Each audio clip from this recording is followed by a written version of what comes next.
Hey, welcome to The Explainer, where we dig into big ideas. Today, we're exploring the science of success, all thanks to Angela Duckworth's incredible research on something she calls grit. We're going to see why your mindset and your ability to just keep going can be so much more powerful than raw talent. Okay, so here's the game plan. We'll start with a really surprising puzzle about success. Then we'll define what grit actually is.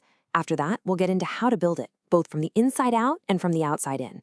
And finally, we'll talk about how you can put all this into practice in your own life. All right, so our journey starts in a pretty intense place, the West Point Military Academy. This is one of the most demanding, most elite institutions on the entire planet. And it's here that researchers stumbled on a really critical piece of the success puzzle. I mean, really think about this for a second. To even get into West Point, you have to be at the absolute top of your game, academically, physically, as a leader. Every single person there is a proven super achiever. So why on earth would so many of these incredible people just quit? Well, the first thing they face is this program they call BEAST. And yeah, it's pretty much what it sounds like. It's a 7-week ordeal designed to push these cadets to their absolute physical, mental, and emotional breaking points. And it is incredibly good at making people drop out.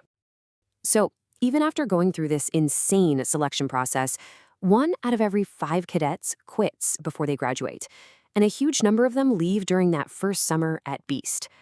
This brings up a huge question, not just for West Point, but for all of us. What makes the difference between the people who push through a challenge and those who don't? And the answer was, honestly, a total shock. You'd think that West Point's own system for measuring candidates, this whole candidate score that includes everything from SATs to fitness, you'd think that would predict who makes it, right? Nope. It had zero ability to predict who would quit. But a simple survey, measuring a trait called grit, did. It was the single best predictor of who would make it through BEAST. Okay, so what is this secret ingredient? What is grit, really? Well, as it turns out, this super powerful concept is actually built on 2 really simple ideas. So, at its heart, grit is just a combination of passion and perseverance. But here's the key. It's about applying those things to a long-term goal. This isn't about some intense, short-term sprint. It's all about stamina. It's about being in it for the long haul. And this is where it gets really interesting. Passion in this case isn't just a fleeting interest. It's a deep, long-lasting commitment to a big picture goal. It's like your compass. And perseverance, that's the engine. It's that resilience, that ability to keep going day after day, especially when you fail or hit a roadblock.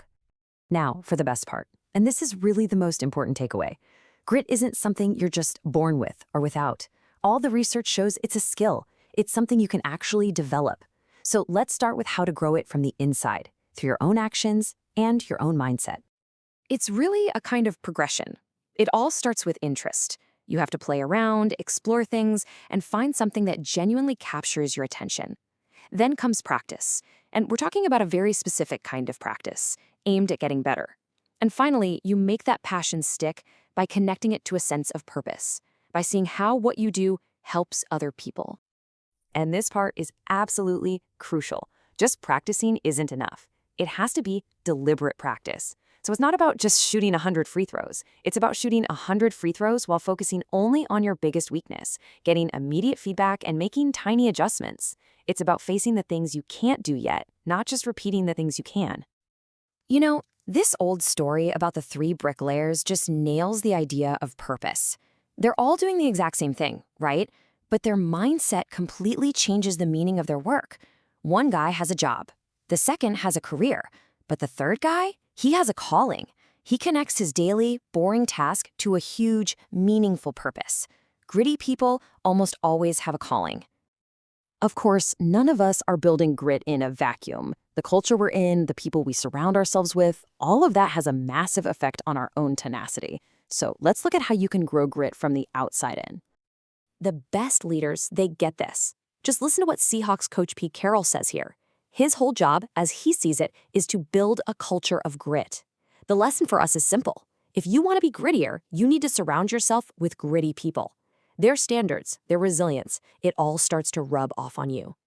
And when it comes to parents or mentors, the science is unbelievably clear. The best way to help someone grow isn't to be a super tough drill sergeant. And it's not to be a permissive cheerleader either. The sweet spot is what they call being wise. It's this perfect mix of setting really high standards and being demanding, while at the same time offering unconditional love, respect, and support. Okay, this is such a great, practical tool for building grit in a family or on a team. It's called the hard thing rule. And it's so smart because it teaches perseverance, but it also fosters real passion. The rules are simple. Everyone has to do something hard, something that requires practice. You can quit, but you can't quit just because you had a bad day. You have to see it through to a natural endpoint. And this is key. You get to pick your own hard thing.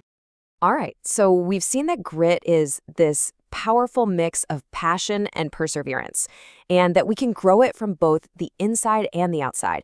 So how do we actually pull all this together and make it a real part of our lives? I think this quote just says it all. Grit has nothing to do with being perfect or never failing. It's not about talent. It's 100% about resilience. It's about what you do after you get knocked down. It's about having the strength to get back up one more time. So look, if you take away just one thing from all this, let it be this. You are not stuck with the amount of grit you have today. It's not a fixed trait. It's a skill. It's a muscle. You can develop your interests. You can improve how you practice, and you can find a deeper purpose. You can choose to be around people who lift you up and challenge you. Your ability to achieve things can actually grow. And that really brings us to the final thought, which is a question for you.